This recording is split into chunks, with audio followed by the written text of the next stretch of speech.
Hey, there we go. Unit. So Algebra 1, Unit 7, Lesson 4, Solving Quadratic Equations with the Zero Product Property. So in my previous lesson, I did mention the zero product property, and the zero product property is the zero property, the zero product property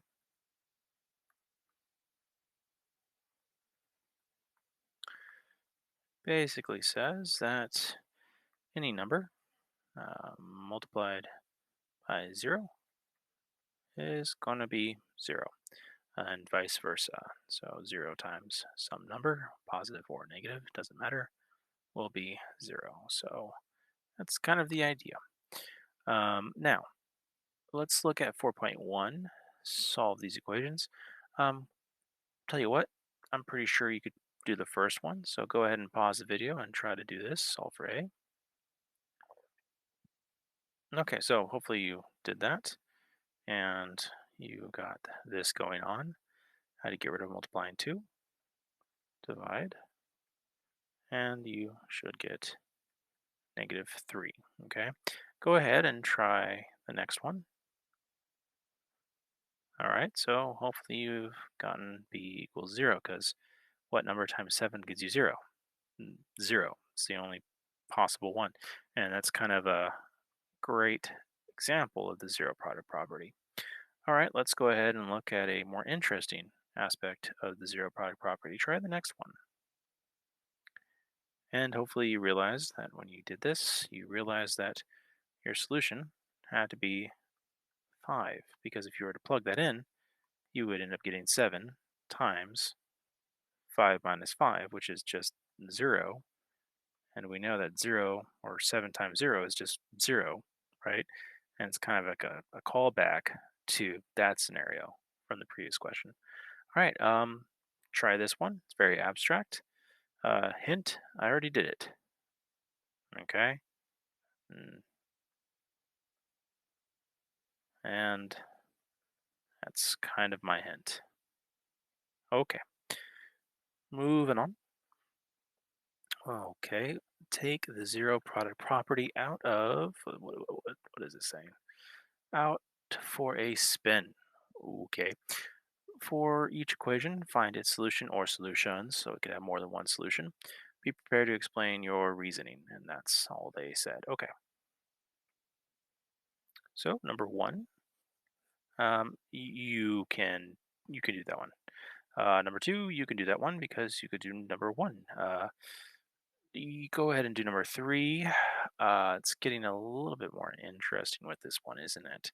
So um, you've realized that for number three, it's the same uh, binomial, right? So you realize there's some connection there. So one of your solutions for number four will be the same solution as number three, except you will have two possible solutions. If you plug in 0, 0 times whatever gets in the parentheses, which I think would be 11, right?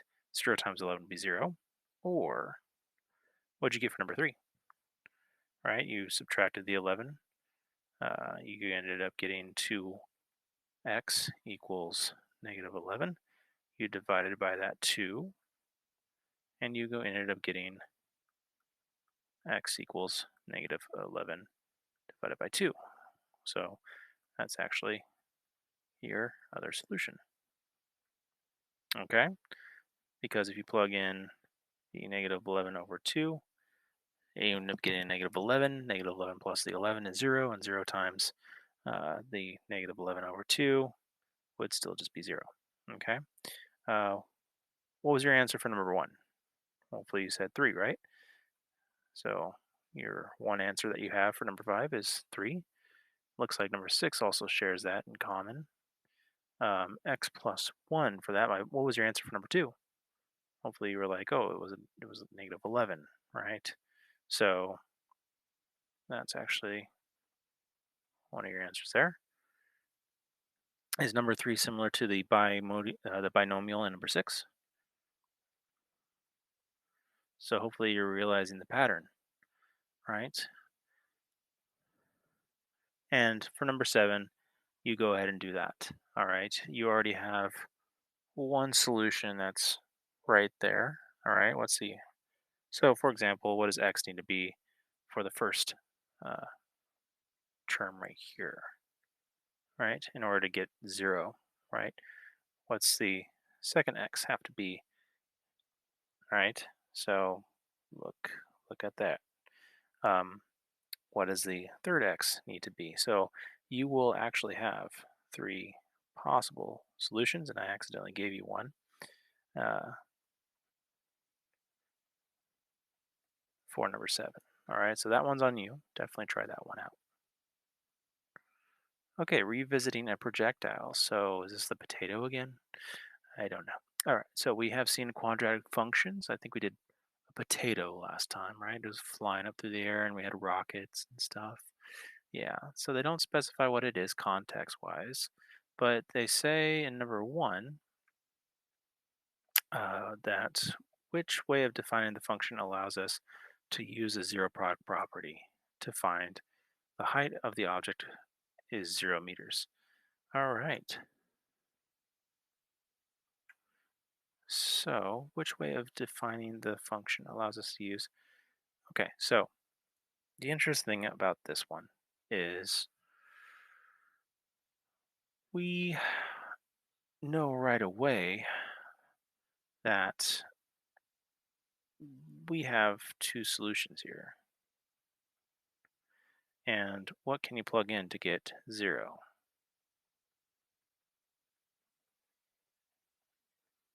So let's do the nicer binomial. What minus 6 gives us 0? And hopefully you were like, oh, 6. You just plug in the 6. 6 minus 6 is 0. That is one way to do it.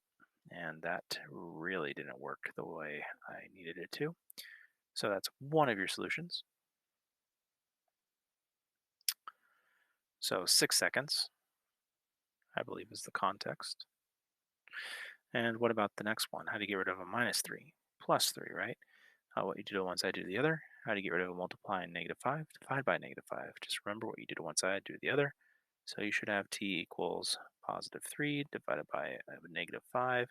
So that actually makes the uh, fraction a negative.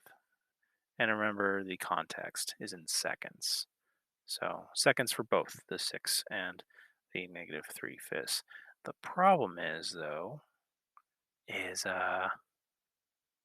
negative 3/5 of a second possible? Not possible.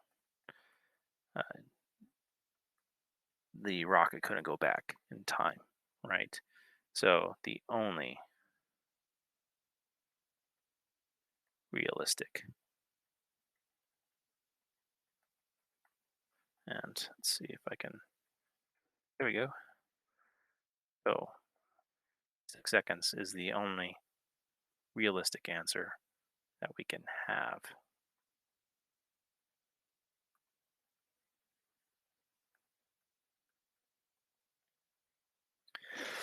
All right, so without graphing, determine what time the height of the object is in 0 meters.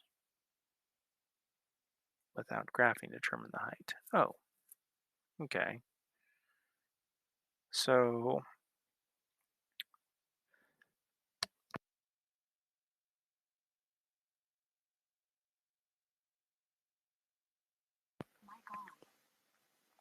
okay, so I want you to know that both of these equations are the same. They just went ahead and factored, and that's going to be a little bit later on in the lessons, and I will show you how to do that eventually. Um,